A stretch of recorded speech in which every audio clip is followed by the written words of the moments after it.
안녕하세요. 저는 이번에 운 좋게 파혼을 하게 된 예비 신부였던 여자입니다. 파혼을 했다는 것 자체가 기분 좋은 일은 아니지 않습니까? 그럼에도 사람들은 그렇게들 말하더라고요. 결혼하기 전에 쓰레기를 걸러낼 수 있었던 건 천운이라고요. 사랑하는 사람에게 배신을 당했다는 건 참으로 슬픈 이야기지만 역시나 더 큰 약속을 하기 전에 파혼으로 제 불행을 막았다는 것은 천만 다행이었어요. 이혼을 했다면 일일이 저의 이혼 사정을 언급해야 할 텐데 파혼은 저에게 완벽한 싱글 타이틀을 돌려주는 셈인 거잖아요.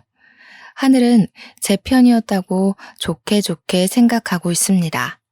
그러니까 제 예비 신랑과 어떻게 파산을 맞게 되었는지 그 사연을 들려드리려고 해요.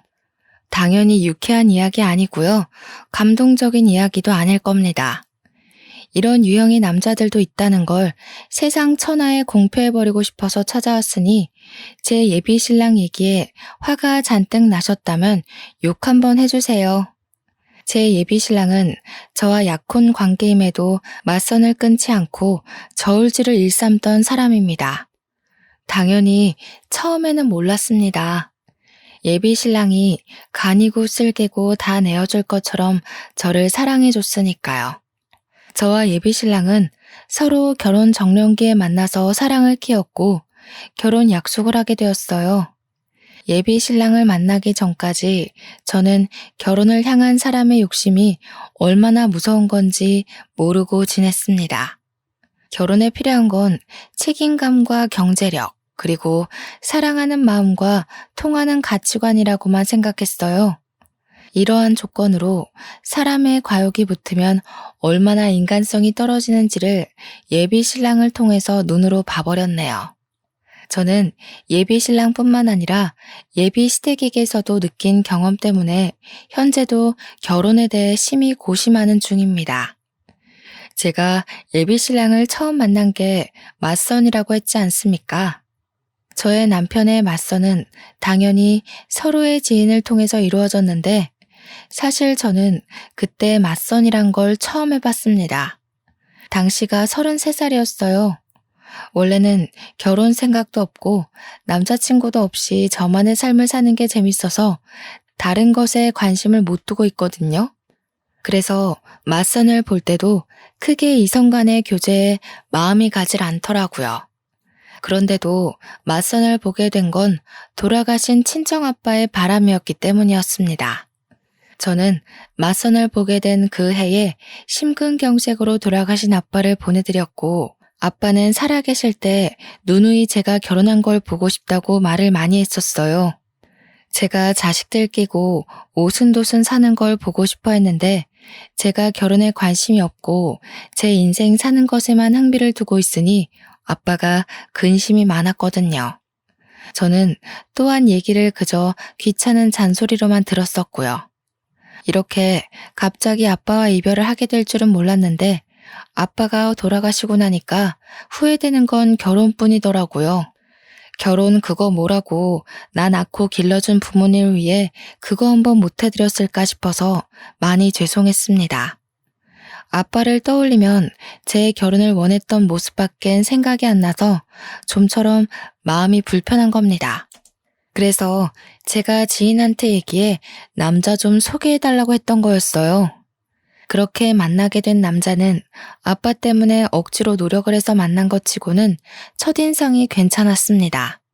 날기가 있는 것도 아니었고 깔끔한 인상에 목소리도 나긋해서 분위기 자체가 부드러운 남자더군요.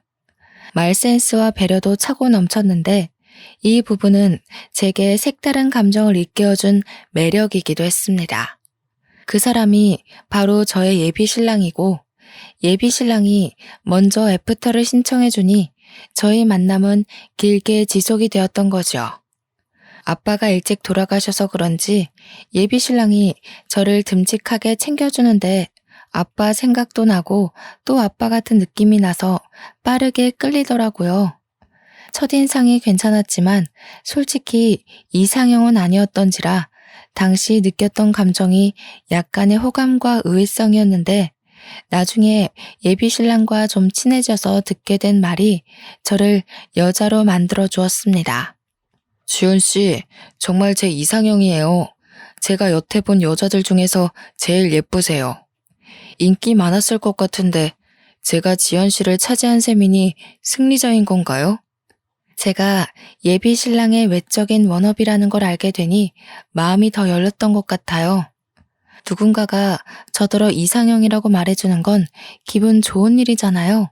저를 좋아해주고 예뻐하는 것에서 오는 진심은 생각보다 저를 두근거리게 하더군요. 그렇게 저는 갈수록 친해지는 예비 신랑의 적극 구애에 결혼 약속까지 하게 된 겁니다.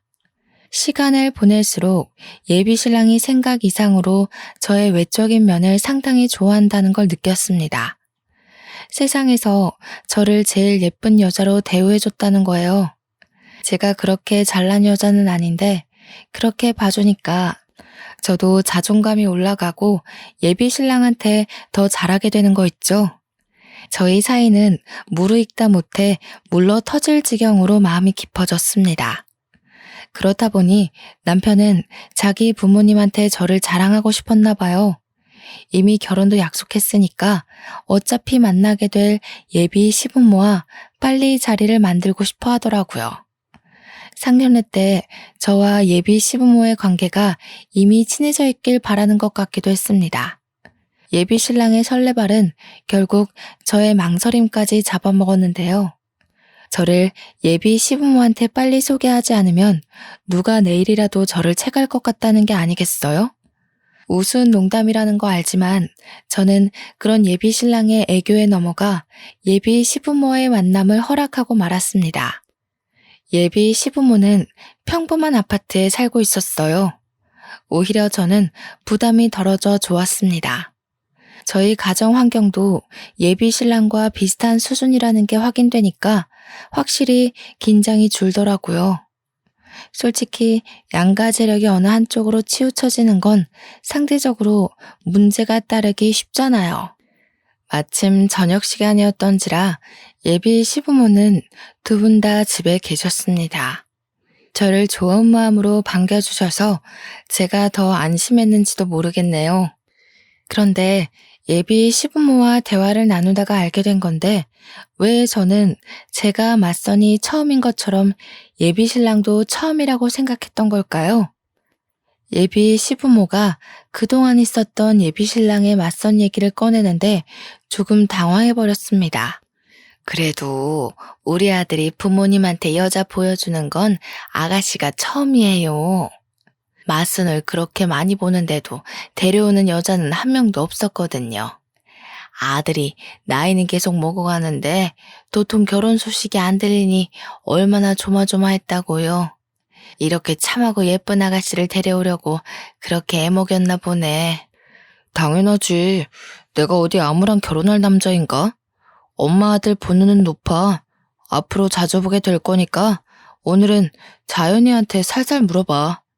이때부터 예비 신랑과 예비 시댁의 욕심을 눈치챘어야 했지만 다시 그 상황을 겪는다고 하더라도 저는 아마 당시의 교묘한 기류를 모르고 넘기지 않았을까 싶습니다. 단순히 예비 시부모가 예비 며느리 될 저에게 궁금한 점이 많을 거란 걸 당연하게만 생각했었죠. 그래서 첫 만남에 제 경제력과 친정 형편을 모를 줄은 몰랐네요. 결혼에서 가장 중요한 건 양가 집안의 경제력인 거 알죠? 다른 건 웬만해서 맞춰갈 수 있으니까 괜찮은데 형편 차이 나는 건 어떻게 하기 어렵더라고요. 식구가 될 거니까 솔직하게 물어볼게요. 돈벌이라든지 재산이 어느 정도인지 알 수 있을까요? 이렇게 대놓고 물어보지 않아도 딱히 숨길 생각은 없었는데 본의 아니게 억지로 밝혀야 하는 꼴이 되어버렸는데요. 저는 솔직히 예비 신랑이 처음부터 뭘 그런 걸 물어보냐고 말릴 줄 알았거든요. 그런데 예비 신랑도 제 벌이가 궁금했나 보더라고요.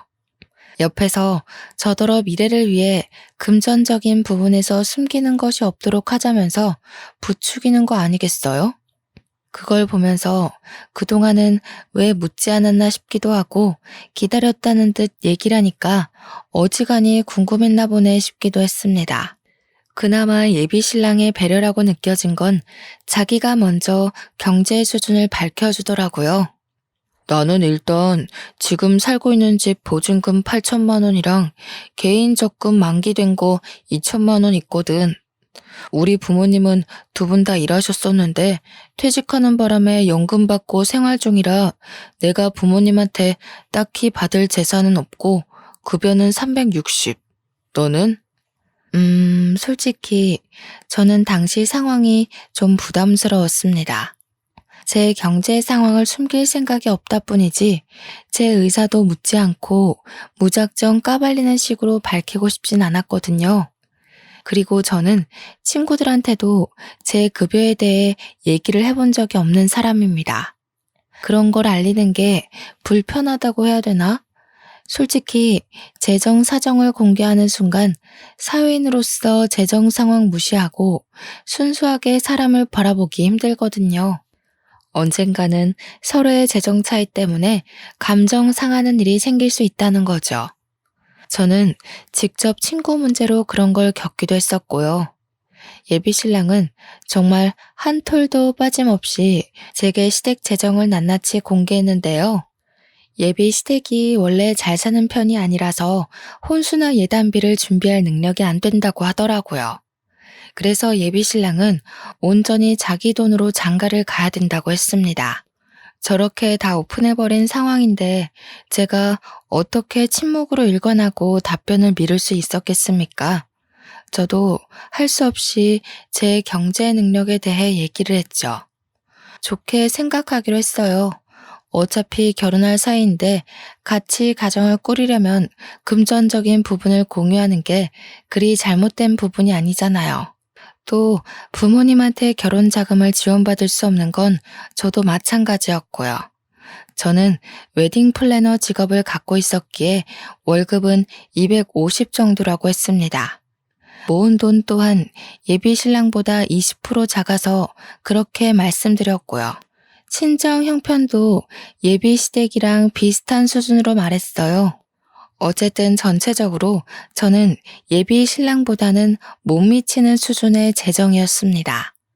이렇게까지 솔직하게 깐 건 저도 처음이라 마치 발가벗는 기분이었고 어색하고 민망했는데 예비 신랑이 옆에서 고맙다고 말해줘서 후련하기도 했습니다. 그런데 문제는 제가 금전 공개한 이후로 예비 시댁의 대우가 좀 변한 것 같다는 겁니다. 들어올 때랑 나갈 때 예비 시부모 태도는 남이 보기 민망할 만큼 바뀌어 있었어요. 식사를 마치고 그만 돌아갈 시간이 되었을 때 제가 간다고 인사를 드리니 예비 시부모는 일어날 생각도 안 하고 앉아서 대강 고개만 끄덕이더라고요. 조심히 가라는 말만 했고 배웅 같은 건 없었습니다. 배웅을 바란 건 아닌데 제가 마음에 들었다면 다음에 또 오라는 말 정도는 해주지 않았을까요? 그런 말도 없으시더라고요. 그냥 조심히 가라는 말이 다였습니다.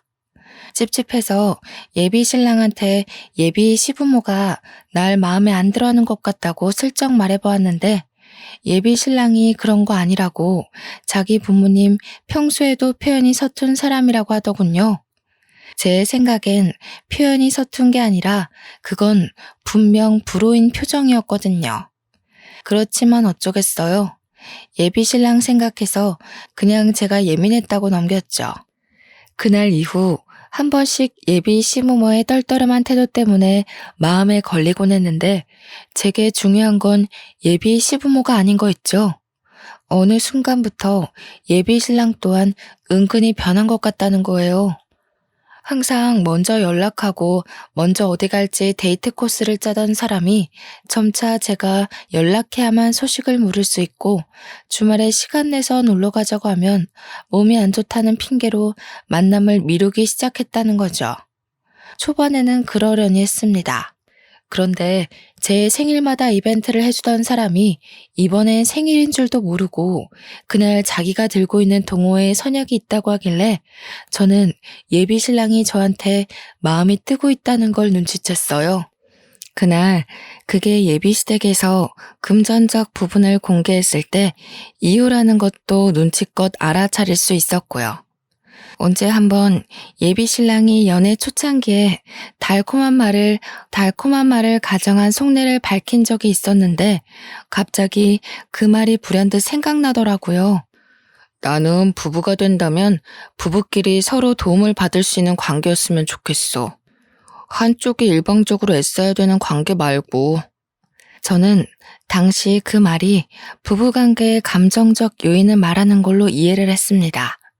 그런데 지나서 생각해보니 그게 아니라 금전적인 부분을 말하는 거였겠네요. 제가 콩깍지에 눈이 멀어 예비 신랑의 말을 곧이곧대로 들은 것을 탓해야지 누굴 탓하겠습니까?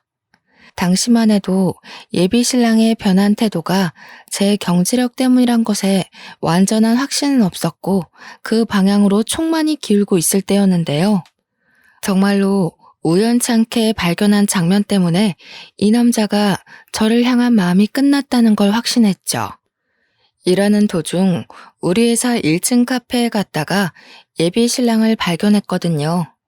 제가 직업이 웨딩 플래너라고 얘기는 했지만 우리 회사 위치를 말한 적은 없는데 예비 신랑이 제 회사로 찾아왔더라고요. 카페 한쪽에 앉아있길래 놀라기도 했고 반가워서 인사를 하려고 다가갔습니다. 그런데 예비 신랑과 같이 있는 일행을 보고는 숨는 걸 먼저 택했어요. 예비 신랑이 웬 아가씨와 대화 중이었거든요. 그 아가씨 앞에서 예비 신랑은 저와의 연애 초창기에 보여줬던 웃음을 짓고 있었습니다. 저는 당시 안 본 지 오래되었던 그 웃음을 다른 여자한테 보여주고 있는 걸 보는데 육감이 바로 반응하더라고요. 누가 봐도 남녀의 맞선 장면이었지만 처음엔 예비 신랑을 이해하려고 했습니다. 예비 신랑이 제게 마음이 떠났다고 느꼈음에도 우리가 정식으로 헤어진 것이 아니잖아요. 결혼까지 약속한 사이인데 뒤에서 딴수작을 부리는 게 비상식적인 행동이라 생각해서 예비 신랑을 믿으려고 했다는 거예요.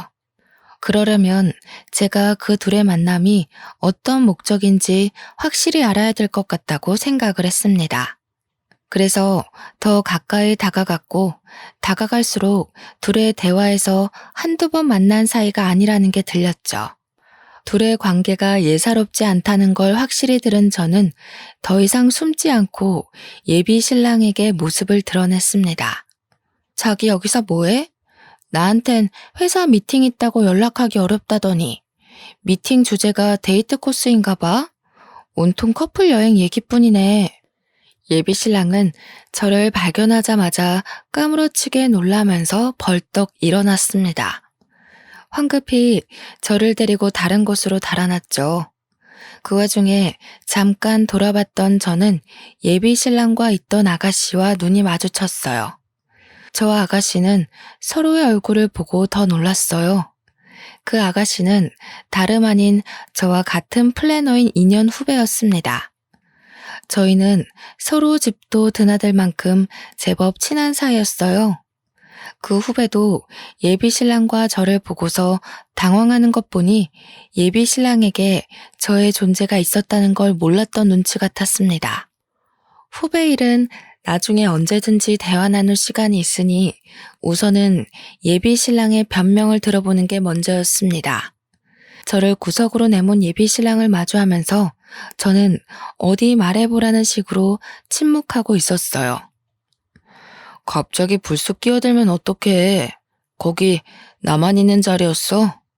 뭘 오해하고 있는지 모르겠는데 그런 거 다 아니니까 괜히 쓸데없는 생각하진 말고. 일단 나중에 얘기하자. 어렵게 얻어낸 기회라서 너랑 이러고 있을 시간이 없어. 어렵게 얻어낸 기회? 저 여자랑 맞선 보는 기회가 왜 임자 있는 당신한테 필요한 건데? 내가 정말 둘이 하는 얘기 못 들었을 거라 생각하나 봐? 언제부터 만난 거야? 한동안 나랑 만남 미뤘던 이유가 저 여자 때문이었어? 예비 신랑이 뭐라고 변명을 하든 그걸 믿어줄 심산도 없었는데 변명은커녕 오히려 자기 맞선 망쳐놨다고 저를 나무라니 황당하더라고요. 이런 상황이라면 저의 오해를 풀어주고 적극적으로 자기 억울함을 호소해야 되는 거 아닌가요? 예비 신랑은 변명도 어정쩡하게 해놓고 그걸로 모자라 한숨까지 쉬면서 결국엔 저더러 믿고 싶은 대로 믿으라며 가버렸습니다. 여자 후배에게 굽신거리며 양해를 구하더니 도망치듯 건물을 나가버렸어요. 그래서 퇴근하고 후배 여자를 따로 만나 예비 신랑과의 관계를 물어봐야 했습니다. 제가 먼저 후배를 찾아갔더니 그렇잖아도 그 후배 역시 저한테 물어보고 싶다고 하더라고요. 난 석윤 씨랑 결혼 약속한 사이야. 양가 부모님께 인사도 드렸고 몇 번 밥도 먹었어. 식장 예약은 안 했지만 이미 예비 부부로서 서로 다 오픈한 상태야. 네? 저도 석윤 오빠랑 결혼 전제로 만나기 시작했는데요. 연애한 지는 이제 3주 정도 됐어요. 맞선은 저번 달에 했고요. 석윤 씨는 분명 마지막 연애가 20대라고 했는걸요. 후배가 깜짝 놀라면서 예비 신랑에게 들었던 정보를 말해주는데 한 달 전인가 지인을 통해서 예비 신랑을 소개를 받았고 그 맞선을 적극 부탁한 것이 바로 예비 신랑이었다고 했습니다. 저는 나름대로 예비 신랑의 일관된 진심에 감동해서 어렵게 결혼을 결정했고 저희가 제법 진지하게 만났다고 했는데 당시로부터 한 달 전이면 저를 향한 예비 신랑의 태도가 변하기 시작했을 때거든요. 저는 혹시나 싶어 후배에게 예비 신랑과 금전적인 부분을 이야기 나눈 적 있냐고 물었어요. 후배는 결혼을 전제로 사귀기 시작한 날 예비 신랑이 먼저 오픈해주는 바람에 자신도 오픈을 했다고 하더군요. 제가 알기로 후배는 원래 금수저 집안인데다가 굳이 플래너 일 아니더라도 백이 대단한 여자입니다. 그건 직장 동료들 사이에서도 유명하죠. 그 얘기를 듣는데 이젠 정말 빼도 박도 못하고 확신을 할 수밖에 없더군요. 예비 신랑의 속이 다 보이는데 어떻게 일말의 신뢰를 붙들고 있겠습니까? 역시나 예비 신랑과 예비 시댁은 제 재정 때문에 저를 멀리했던 거였어요. 저한테 정이 떨어진 거겠죠. 제가 결혼 대상까지는 아니라고 알아서 판단했나 봅니다. 후배의 표정은 저와 예비 신랑의 사이를 전혀 몰랐다는 모습이었습니다.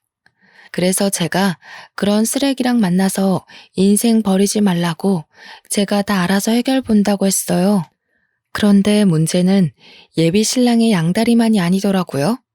아무것도 몰랐던 후배의 표정에서 저는 후배가 저처럼 배신감에 예비 신랑한테 따질 거로만 생각했어요. 그게 일반적인 사람의 모습일 테니까요. 저는 얼마나 상식 밖의 사람들을 곁에 두고 있었던 걸까요? 제가 그 자리에서 후배한테 들은 말이 뭔 줄 아십니까? 후배가 저한테 왜 자기가 예비 신랑이랑 헤어져야 되냐고 그러는 겁니다. 미주 씨, 지금 이해가 안 돼? 미주 씨랑 만나는 그 남자가 내 약혼자라고. 나랑 그 사람 정리된 관계도 아니고 그 남자는 지금 우리를 가지고 저울질했던 거라니까? 이런 취급을 당했는데 그런 쓰레기를 계속 만나겠다는 거야? 선배님이 헤어질 거 아니세요? 그럼 더 이상 양다리 아닌 거잖아요. 그리고 저울질한 거라고 하셨는데 결국 오빠 선택은 저라는 거 아닌가요? 오빠 마음은 저한테 있는데 제가 왜 헤어져야 되죠? 미주 씨 생각보다 상식 바뀌네. 원래라면 지금 내가 미주 씨 뺨을 쳐야 되는 상황이야. 결혼만 안 했다 뿐이지 미주 씨는 나랑 그 남자 사이에서 상간녀인 처지라고. 저는 오빠가 선배님이랑 만나고 있는지도 몰랐는걸요. 뺨을 치려면 고의적으로 양다리 걸친 오빠한테 찾아가셔야지. 제가 무슨 죄라고요? 저는요, 저와 같은 일을 하는 후배를 보면서 후배의 낯가림 없는 아양이 고객 응대에 적당히 필요하다고 보고 후배한테 배우기까지 하며 친하게 지냈거든요. 근데 그게 아니었나 봐요. 후배는 직장 선배들을 이용해 회사에 적응을 잘하려고 이용했던 건데 다 제가 착각이었던 거죠. 적어도 후배가 겨우 3주 만난 예비 신랑이 아닌 저를 더 신뢰하고 있다고 당연하게 생각했습니다. 그날 밤 예비 신랑은 후배한테 어떤 얘기를 듣기라도 했는지 오랜만에 저희 집을 찾아왔더라고요. 저를 세워두고 그 여자를 감싸며 편들기 시작하는데 얼마나 황당하던지. 저더러 기어코 후배한테 자기랑 나와의 관계를 밝혔냐고 하는 거 있죠. 당연히 그렇다고 하니까 예비 신랑이 저한테 한 번도 보여준 적 없는 거친 언사를 드러냈습니다. 욕까지 섞어가며 자기 인생 망치려고 작정했냐 하길래 짧은 순간 너무도 변해버린 예비 신랑의 모습을 보면서 회의감이 들더라고요. 화가 나고 분한 마음에 울컥 올라오는 눈물을 참으며 예비 신랑의 싸대기를 날려버렸습니다. 자기 무서운 사람이구나. 그 여자 돈 때문에 만나는 거 맞지? 왜? 나랑 결혼하면 손해볼 것 같았어? 어머님 아버님이 거지 며느리 취급 안 한다고 했나 보지? 이럴 거면 처음부터 맞선 자리에 나오질 말든가. 나한테 마음 다 줄 것처럼 흔들질 말았어야지. 그래, 이제라도 주제 파악했으니 다행이다. 네가 뭔 자격으로 미주한테 나서서 난리야? 미주가 이참에 주변 여자들 깔끔하게 정리하려고 기회 더 줘서 망정이지. 헤어지자고 했으면 내가 너 어떻게 했을지도 모르거든? 미주한테 고맙다고 절이나 해. 그래, 절해야겠다. 쓰레기 수거해준 셈이니까.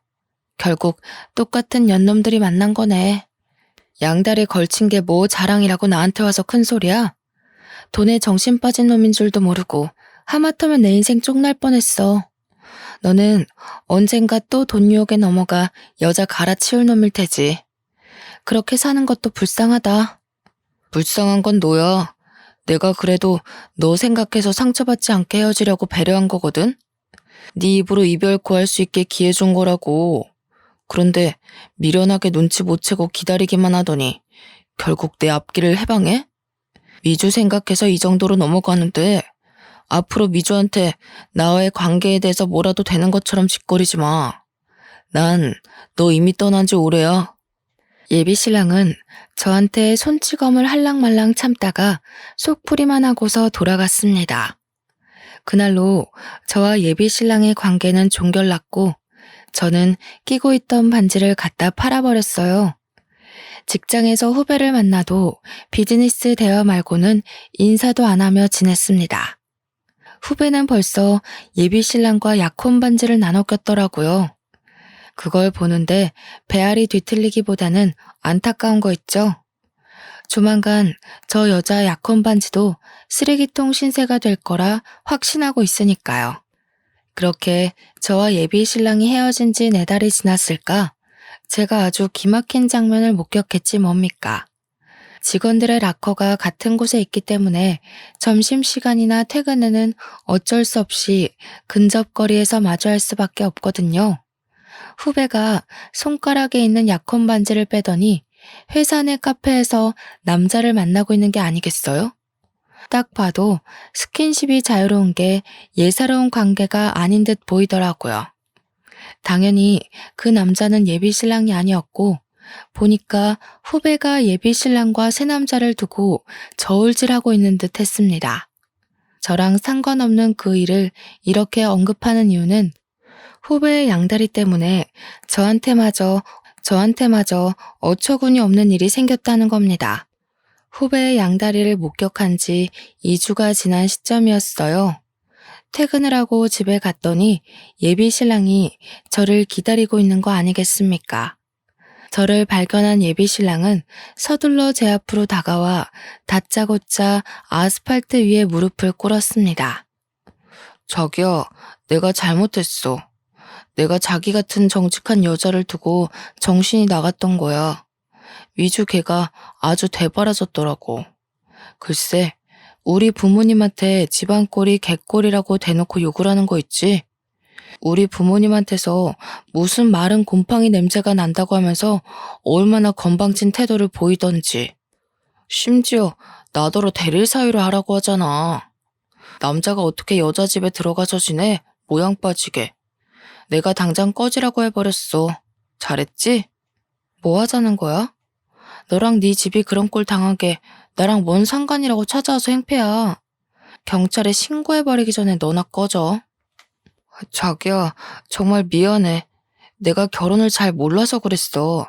돈이 다가 아니더라고. 솔직히 처음엔 돈 때문에 너 만나면서도 맞선 못 끄는 거 맞아. 그런데 정작 돈 많은 여자 만나니까 심성 고운 여자를 만나야 된다는 걸 깨우쳤어. 내가 부족한 놈이라 그래. 몰라서 그랬어. 한 번만 용서해주라. 나 너 없이는 안 돼. 이미 엎질러지고 말라 비틀어진 물을 다시 주워 담으려고 애쓰는 예비 신랑을 보는데 짠내 나기는커녕 이게 이 사람의 본질이구나 싶어서 있던 정마저 떨어져 버리더라고요. 상대하기 귀찮아서 예비 신랑을 내버려 두고 집에 들어와 버렸는데 예비 신랑은 그날뿐만 아니라 다음 날도 그 다음 날도 계속해서 집 앞에 기다리고 있었습니다. 이미 쪽나버린 우리 관계가 고작 저런 행동에 다시 이어질 거라 희망을 갖는 예비 신랑의 행동이 웃기기만 하더군요. 그런데 더 황당했던 건 어느 순간부터 예비 시댁에서까지 연락이 온다는 겁니다. 처음엔 모르는 전화번호라서 생각 없이 받았어요. 예비 시무라는 걸 알고 나서 얼마나 당혹스러웠는지 모릅니다. 나 기억나지요? 석윤이 엄마입니다. 우리 석윤이가 외동으로 컸는데 어릴 때부터 생전 부모님만 모셨지 연애 한번 제대로 못 해본 놈이에요. 그래서 여자 보는 눈이 참 없어요. 내가 보기엔 아가씨가 며느리상으로 딱 좋았는데 글쎄 이 녀석이 천금 같은 마누라를 못 알아보고 지 복을 뻥 차버렸지 뭐예요. 그래서 하고 싶은 말이 뭔데요? 혹시 해서 묻는 건데요. 석윤 씨가 저 붙잡아 달라고 시킨 건가요? 그런 거라면 저 석윤 씨한테 마음 없으니까 헛고생하지 말라고 제대로 좀 전해주세요. 이렇게 된 거 그냥 말할게요. 석윤이가 아가씨랑 헤어지고 여자를 몇 번 데려왔었는데 다들 정신머리가 영 꽝이더라고. 어떻게 아가씨 같은 여자를 두고 그런 여자를 만난 건지 내 아들이라도 이해가 안 가더라니까. 그래서 말인데 약혼 원래대로 진행하면 안 될까요? 약혼이 애들 장난인가요? 제 인생이 걸린 문제예요. 지금 이러시는 거 제 인생으로 장난치는 거라고밖에 생각 안 들거든요. 이 번호 수신 차단하겠습니다. 불편하니까 다들 연락하지 마세요. 이날로 저는 이 사람들과의 관계가 끝났다고 생각했습니다. 그러나 이렇게까지 파산나버린 약혼을 제가 다시 생각해본 계기가 있었는데요. 바로 우리 친정엄마에게 암 판정이 내려졌을 때였습니다. 저희 친정 살림이 넉넉한 것이 아니었기 때문에 제 수중에 있는 돈으로만 친정엄마 병원비를 대야 하는데 치료 비용이 만만치 않더라고요. 항암 비용이 원래 생각보다 많이 든대요. 그동안 모았던 목돈을 쓴다고 해도 대출은 필수인 상황이었습니다. 그런데 그때 예비 신랑이 제게 단비 같은 존재로 등장을 해줬던 거지요. 예비 신랑이 제 사정을 어떻게 알았는지 친정엄마 아픈 걸 알고 저를 찾아왔고 저한테 치료 비용을 보태주겠다고 하는 겁니다. 처음엔 거절했어요. 그 사람 돈을 받을 바엔 있는 대출 없는 대출 끌어모으고 친하지도 않는 친척들 돈을 빌려서 최대한 허리띠를 졸라매며 해결하는 게 낫다고 봤거든요. 그런데 그렇게 되면 저는 엄마 혼자 지내던 친정집을 내놓고 엄마를 연고지에서 낯선 서울 땅으로 모시고 와야 했습니다. 저희 친정엄마는 아빠와 사별을 하고 나서도 살고 있던 단층 주택을 정말 아꼈습니다. 부모님이 돈 모아서 신혼집으로 지은 곳이라 그 주택의 주인은 오롯이 부모님뿐이었죠. 그걸 알기 때문에 저는 그 집만큼은 지켜드리고 싶었는데 치료 비용이 만만치 않다는 걸 엄마도 알았던 건지 엄마가 결국 집을 팔아야겠다고 마음을 먹은 상황이었거든요. 그럼에도 불구하고 예비 신랑의 돈을 받아선 안 되는 거였는데 친정엄마의 상심한 얼굴이 자꾸 제 머릿속을 맴돌더라고요. 이런 사정을 알고 있는 예비 신랑은 제 생각처럼 친정 부모님 집만큼은 지켜야 되지 않겠냐고 저를 설득했어요. 아무 뜻 없이 주는 거야. 한때는 나한테도 장모님이었던 분이셔. 아무리 내가 너랑 끝난 관계라지만 장모님이 나를 아들처럼 잘 봐주셨잖아. 나도 도리는 하고 싶어서 그래. 저도 미쳤던 거죠. 친정아빠를 보낸 지 겨우 1년이 지났는데 친정엄마까지 건강에 적신호가 오니 마음이 많이 힘들 때였어요. 그래서 예비 신랑한테 끝내 흔들리고 말았던 겁니다. 저는 예비 신랑 덕분에 친정집만큼은 지키면서 엄마 치료를 시킬 수 있었어요. 엄마가 입원해 있는 동안 예비 신랑이 알아서 친정엄마를 많이 들여다봐 줬는데요.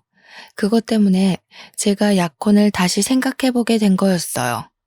친정엄마도 저더러 예비 신랑을 다시 만나보는 게 어떻겠냐고 조심스레 권유하더라고요. 친정엄마는 제가 어떻게 헤어졌는지 모르고 있었거든요. 그냥 제가 성격 차이 때문에 파혼했다고만 말했었어요. 엄마까지 예비 신랑과의 재회를 부추기니 솔직히 많이 흔들렸습니다. 예비 신랑의 밑바닥까지 다 본 상황에서 다시 약혼을 생각하는 건 어렵기도 하지만 한편으론 엉뚱한 생각도 들더라고요. 이 사람의 밑바닥이 이보다 더할 수는 없을 거라고 보고 앞으로 제가 잘 관리할 수 있지 않을까 싶은 거죠. 그런데 머리 검은 짐승은 함부로 거두는 게 아니라고 예비 신랑에게 흔들리는 제 마음이 단번에 굳어버리는 일이 있었는데요. 예비 신랑이 저에게 접근했던 진짜 목적을 알아버렸기 때문이었습니다. 예비 신랑과 처음 결혼 약속을 할 때 식을 올리기 전 서로 양가 집안에 인사를 몇 번 드리러 갔었습니다. 그 말은 즉 저와 예비 신랑은 서로의 집안 사정을 거의 안다는 것입니다. 그래서 저는 예비 시조모가 아파서 예비 시부모가 집에서 모시고 있다는 것도 알고 있었어요. 제가 예비 신랑과의 재회를 고민하면서 예비 신랑을 한 번씩 만나기를 반복하던 시기에 예비 신랑한테 들었는데 예비 시조모의 건강이 악화되어 병원으로 옮긴 지 한 달 정도 됐다고 하더라고요. 예비 신랑도 저희 친정엄마 병간호를 도와줬기 때문에 빚지기 싫어서 저 또한 예비 시조모 병원에 몰래 방문한 적이 있었습니다. 예비 시부모는 저를 돈으로만 봤었지만 예비 시조모만큼은 저를 손녀딸처럼 잘 봐주셨거든요. 그래서 많이 아프다고 하니까 한 번쯤은 인사를 드리고 싶었어요. 그렇게 찾아간 병원에서 저는 삶에 대한 큰 이치를 깨우치고 말았죠. 예비 시조모랑 간병인만 있는 줄 알았던 병실에서 예비 신랑과 예비 시모를 봤는데 둘이서 심각하게 얘기를 나누고 있더라고요.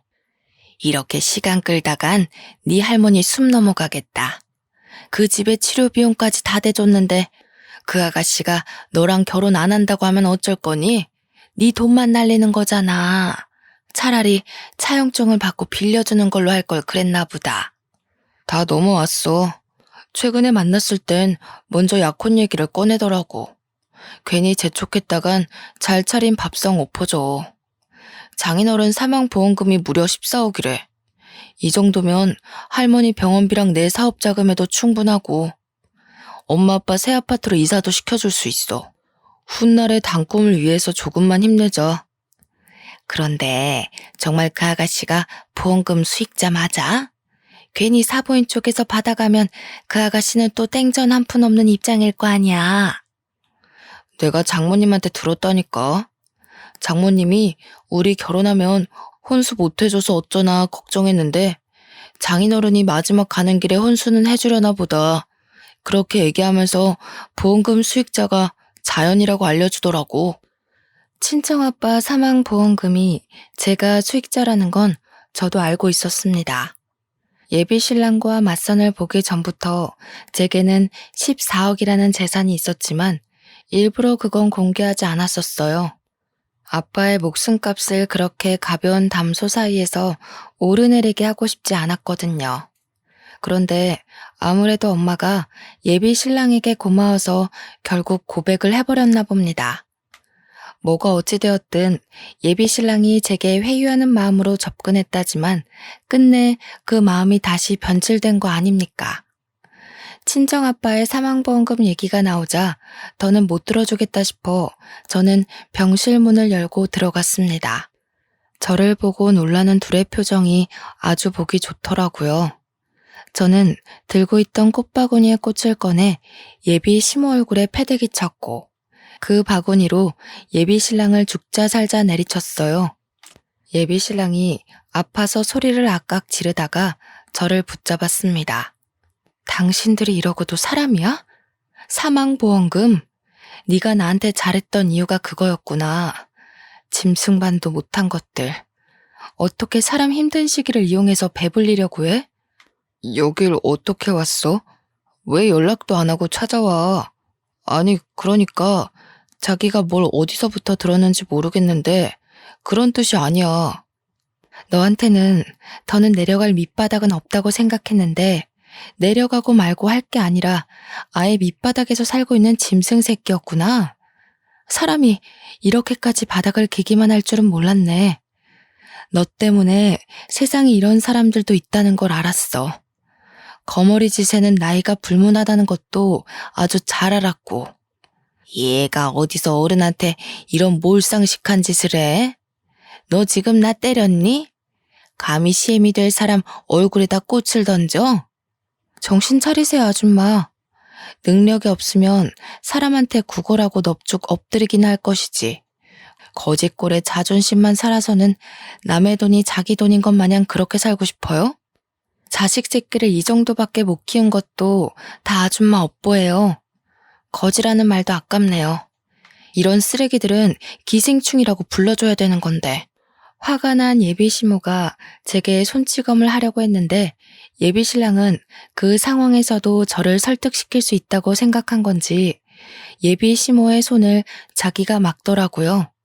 그러면서 저한테 무릎 꿇고 매달리는데 이미 병원 사람들은 열린 병실 문을 기웃거리며 저희를 다 지켜보고 있었습니다.